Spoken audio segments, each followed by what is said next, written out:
And welcome back to Who Would Win. Today's Who Would Win comes to us from both Lucas Rivera and Dylan H. Surprisingly, they were the only ones who gave me this suggestion. I would have figured this one would have popped up more. But yeah, Freddy Krueger versus Michael Myers. Now, I've done Freddy Krueger versus Jason. Freddy Krueger versus... who else have I done Freddy Krueger versus against? That's a good question. Why don't we look that up right now, Jimmy, for the kids at home. I've done Freddy Krueger versus a lot of guys. I actually haven't done too many slashers versus him though, surprisingly. And I've had Michael Myers on here more than enough times. I can pretty much recite when it comes to the horror guys, because I actually get so many requests for the horror themed ones. I basically have a really solid knowledge on them. See now, Freddy. All right, how many of who have I put Freddy against? I put Freddy against. I also remember Pennywise. But I put him against the Headless Horseman. I put him against the Creeper from Jeepers Creepers. He fought Batman, at least in this. Mysterio from the MCU.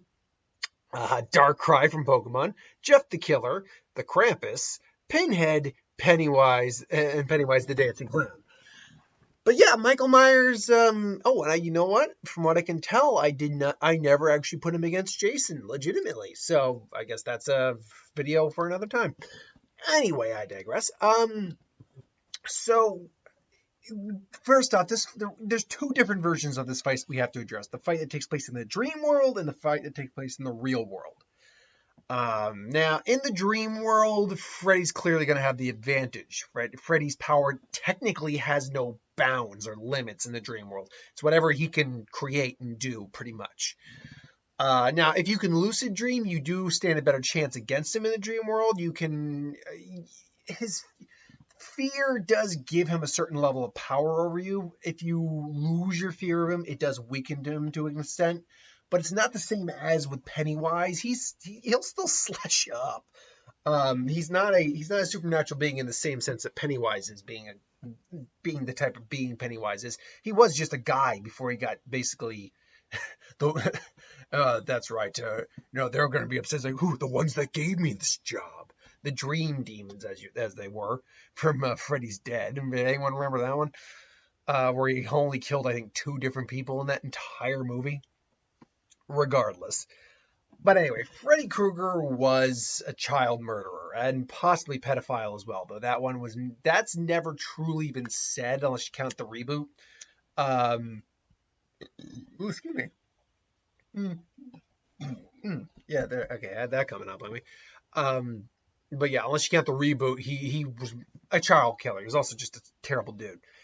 But he would as he put it, the parents came for me, and they got their revenge. They set him afire, burned him alive, but he came back in children's dreams to kill them. You die in your sleep, you die in your dream. That's the whole shtick.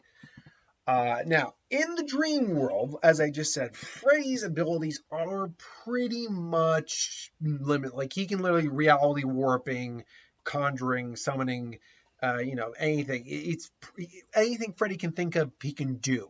Now, if you can match him imagination, again, lucid dreaming, and you need like a really powerful mind and not being afraid of him helps still, then you can at least stave him off. But ultimately, you're not going to be in a good position if you're fighting him in the dream world. But that being said, in the real world, he's definitely a bit more limited, because once you drag him into the real world, because you got to wake up and pull him out. Once you pull him into the real world, he is susceptible to the laws of a man. He technically can. I mean, he's been dragged into the real world several times and killed and then come back, but they always seem to make a new excuse for him. Like, I think, what was it? In the third one, Dream Warriors, like, his skeleton needed to be, like, sprayed with holy water, even though it came back to life and all that. It's like, okay. He still was able to come back in other ways. It didn't really make sense how he was coming back until, like, Freddy's Dead, where it's like, oh, no, dream demons. That's why he's able to come back. Wait, what? And then... basically, in Freddy vs. Jason, you learn that it's like, as long as no one knows his name, as long as no one's afraid, if he's forgotten, that's the biggest way to defeat him permanently. Or in this case, we're talking about just a straight fight. Um, Again, in the real world, he's still susceptible to the laws of pretty much a normal guy and his physical size and all that. Although he still has some of his power in the real world. Depending on which movie you look at. Like Freddy versus Jason, he doesn't have really any power per se. But and I think it was, what was it, Nightmare 2? Yeah, Nightmare 2, where he possessed the body of the main character. And it was in the real world that way. He did have some level of reality warping. Like he was able to like use pyrokinesis. Um, he was able to manipulate the real world to some degree through other means. It's mild reality warping, but it is still levels of reality warping he has. He's also capable of taking a lot of punishment, surprisingly, even in the real world. Because if you recall, again, in Freddy vs. Jason, because technically speaking, that fight is canon at minimum with the Jason movies, not necessarily with the. That's weird when you think about that movie for a second. Is that because you also got to factor in Wes Craven's New Nightmare, because technically that's canon with the. Actually, no, it's not canon. All the other movies are not canon within that series because they are literally movies within that movie. Um, but Freddy versus Jason technically is canon with the Friday the 13th series up to that point, because that's how at the end of Jason Goes to Hell, Freddy pulls down the mask and into the ground into hell. That's how he's I had to scour the bowels of hell, but I found someone, so make him remember. And then Jason gets in there. So yeah, it's technically canon with Jason movies, but it's not canon with his own movies, which is interesting. Either way, technically. Either way, he in Freddy vs. Jason, he took a serious beating and kept going. He took the huge superpower blows of Jason, who was vastly superior to even some of his earlier incarnations in terms of sheer strength. Was stabbed with Jason's machete several times, cut up. Had a hole punched in his gut. Had his arm ripped off, skewered through the chest with his own gloved hand, and yet he was still alive at that point. Eventually they decapitated him, and even then he still wasn't dead. So yeah, Freddy can take a lot of punishment, but he still can be beaten. Ultimately, he can still be beaten. So now we spent nearly 8 minutes talking about Freddy. Let's talk about Michael. And we had to, oh God. Michael suffers. See, Freddy, whenever we do these fights, actually has the advantage of only ever being rebooted one time. And we're not really addressing the Wes Craven Freddy, because that's just a different Freddy. And by all accounts, that Freddy isn't the same Freddy. Like, it's not Robert Eugene, but it's or England. Sorry, it's Robert Englund. What am I talking about? But he's still by all accounts Freddy. He still has all the same power set as Freddy does. The Wes Craven one, though, is New Nightmare one, is not actually Freddy Krueger. It's a demon that takes the form of Freddy. Either way, with Michael Myers, though, oh my God, it's the same problem that you have with Jason when you do these fights. There's actually so many versions of him. So we have, to start really in a weird spot, we have the Rob Zombie version of Mike Myers. Very quickly, he had a horrifying childhood, which drove him to become a psychopath. And that's basically it. He's the only one he's not the only one. Technically, they're all human. We'll address this in a little bit. But he's probably the most human of the Michael Myers. Like, there is no real supernatural, there's no supernatural elements to that version of Michael Myers. Yes, he was hallucinating this weird woman, and I barely remember that movie, but he was hallucinating this weird woman in a white dress, like an angelic kind of guide for him, if you will. But he still was the most human among them. As such, though, he was still very powerful. Could easily, snap a neck, stab someone, and just stick them into the wall. He could still do all that. He was a bit more brutal and a bit weird to say. He was a bit quicker, kind of like the rebooted Jason was. He was a bit faster in terms of moving. Though we rarely ever saw him like really run, but he would chase you down a bit more conveniently than say the other ones would. Then you get into original series Michael Myers, and which is the first Halloween, and then the newest one, which is still the same Michael Myers, except older. So it's the same Michael Myers. Now, again, by all account, there's nothing supernatural when you look at. He's just, those are the eyes of a psychopath. He's just pure evil. That's it. He's just pure evil. That's what he is. But he's still extremely powerful. Capable of, again, snapping a person's neck with just his hands, lifting up with one hand. Capable of taking a lot of punishment. He got shot like 6 times and he survived. So he was capable of taking a solid amount of punishment. But again, there was just the whole walking thing. I don't know why, if you want someone dead, why these guys don't run, ever.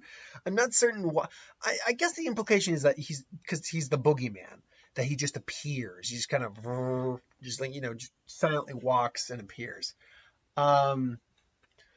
So ultimately, he's still scary, but he is not the most imposing of opponents.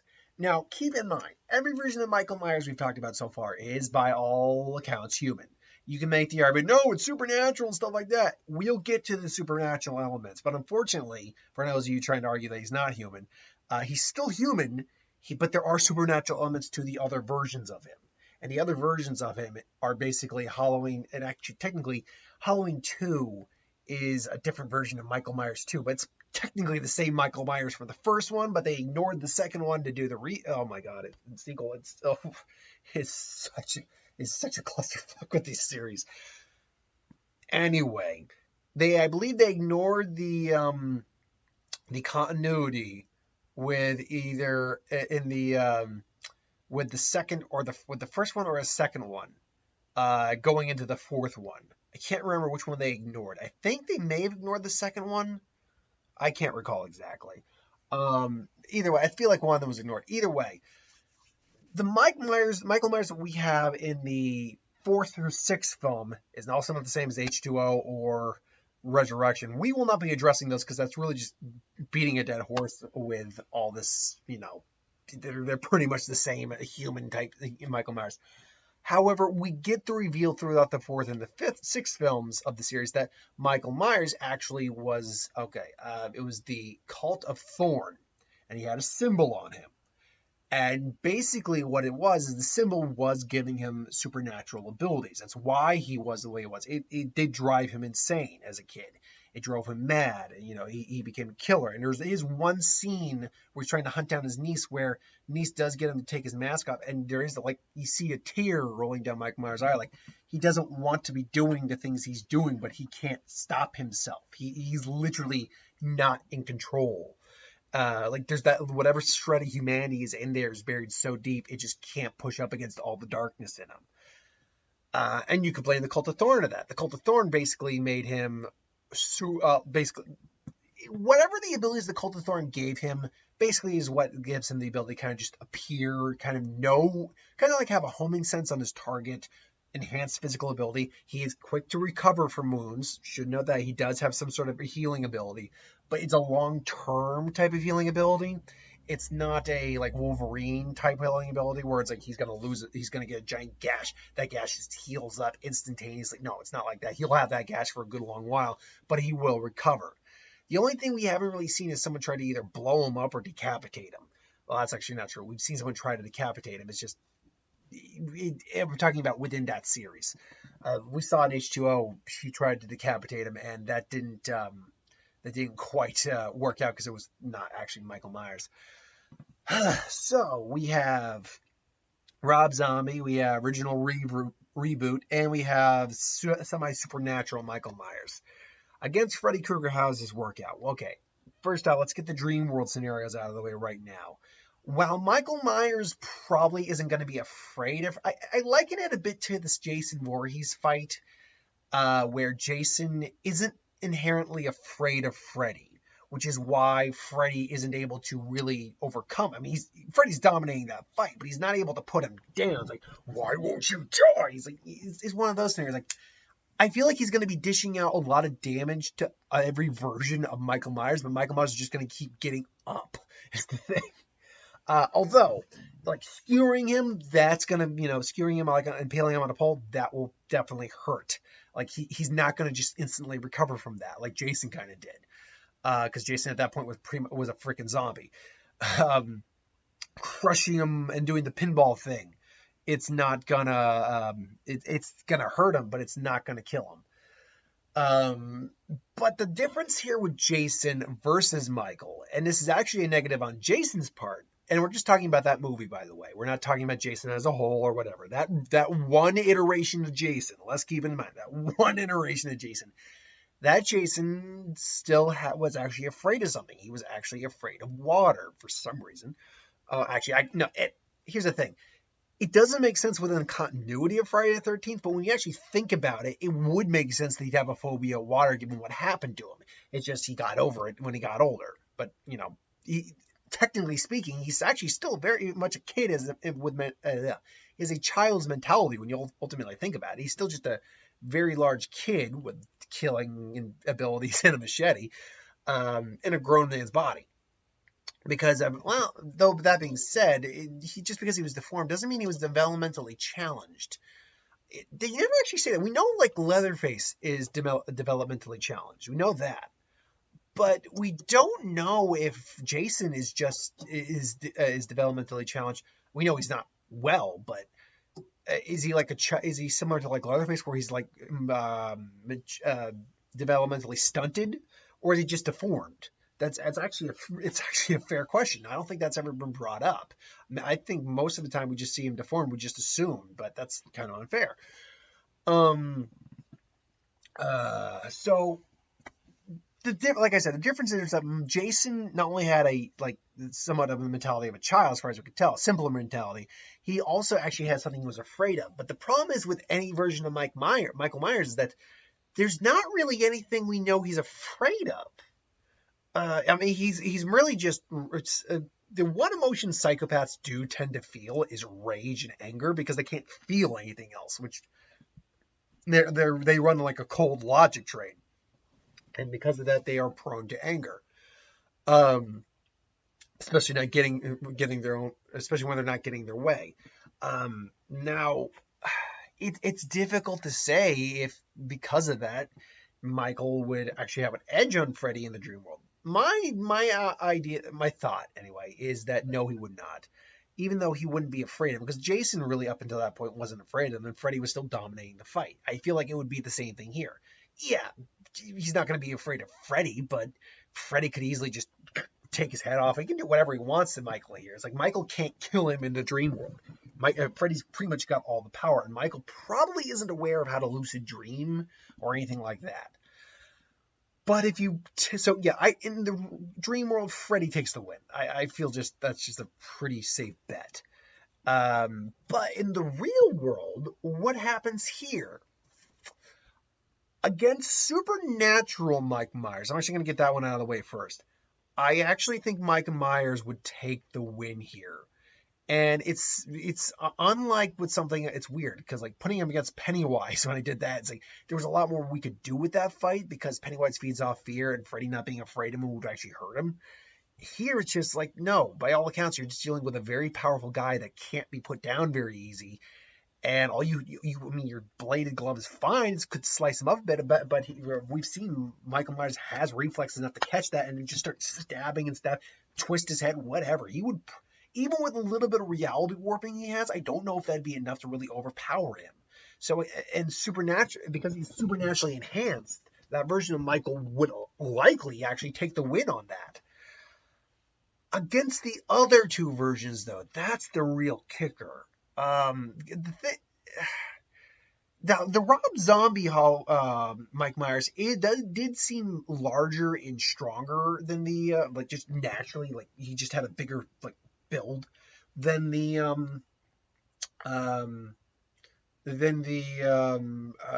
original one did. Maybe that's just the actor, whatever. That probably was on purpose, though, I'd have to imagine. I don't know.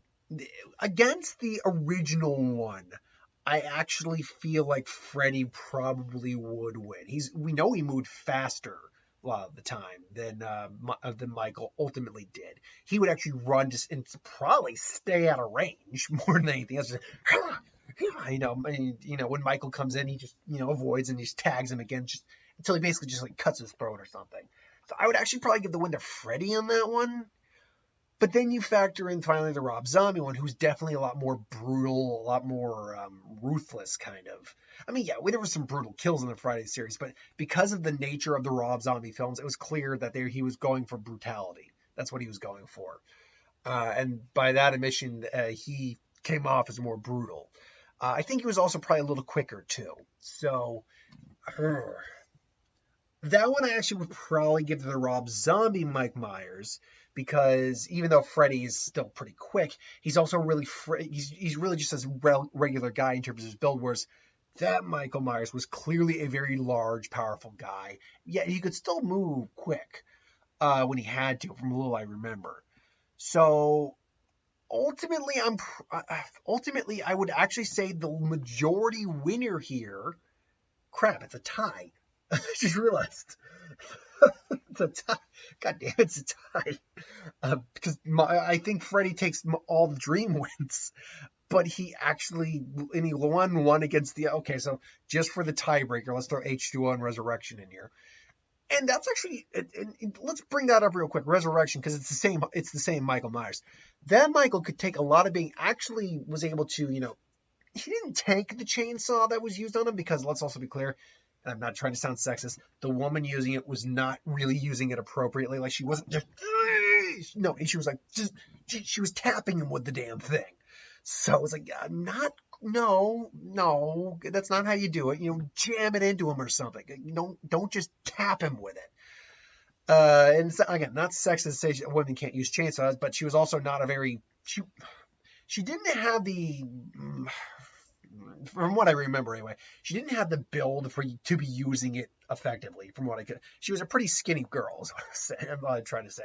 Not say that a skinny woman can't use a chainsaw effectively with practice or anything like that, but she clearly didn't have the physical force, and she was, waving it willy-nilly, to effectively cut him down with it. Also, he survived being burned alive and then came back. So yeah, that Mike Myers has got some durability on him. He certainly does. Though again, I don't know if that translates quite frankly to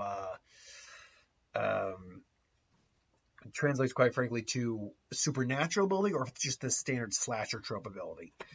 Either way, though, if those two met up, again, Freddy takes the win in the dream world. We're not factoring that in.